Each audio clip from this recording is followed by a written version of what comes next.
성격 이론, 우리 이제 프로이드부터 시작해서 뭐 다양한 이런 학자들 나올 거잖아요. 성격 이론들은 사회복지 실천에 어떻게 기여하고 있지? 이 부분 역시 살펴볼 필요가 있습니다. 자, 인간의 행동은 개인의 성격 특성에 따라 다르게 나타납니다. 그죠? 그래서 그 사람이 왜 그런 행동을 하지?를 보게 되면 성격을 이해하는 게 굉장히 중요하다라는 생각을 하게 되는 것이죠.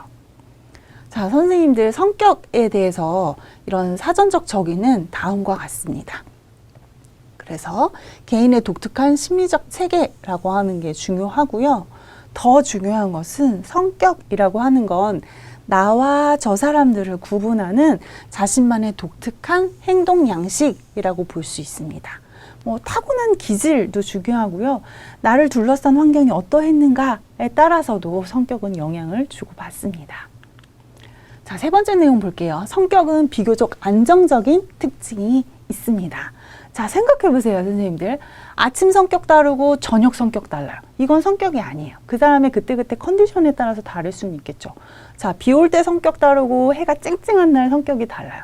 여름의 성격 다르고 겨울의 성격이 다르지 않죠. 여기에서 성격이 안정적인 특성이 있다라고 하는 부분은 그런 부분이에요. 그래서 이런 성격에서의 어떤 일관된 모습, 안정성과 같은 이런 특징 때문에 우리가 어떤 사람에 대해서 알고 있다. 아, 나는 그 사람 성격에 대해서 잘 알고 있어. 익숙해. 라고 한다는 건 뭐냐면 그 사람에게 어떤 자극이 주어졌을 때 어떤 패턴으로 행동할지가 어느 정도 예측이 돼요. 그렇지 않으세요? 선생님들 가족 중에서도 이렇게 하면 쟤는 분명히 이런 반응을 보일 거야.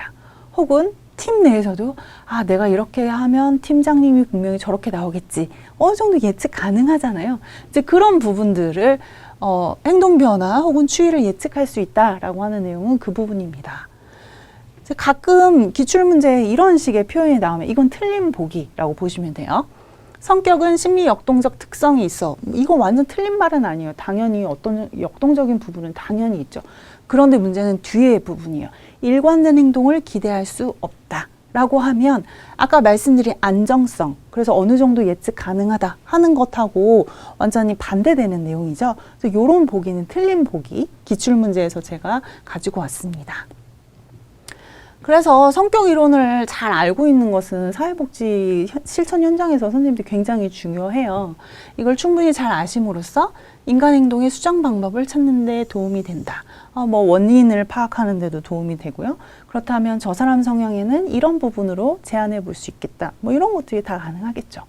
그래서 성격 이론의 사회복지 실천의 기여점은 좀 전에 말씀드린 정도 수준으로 정리를 해 보겠습니다.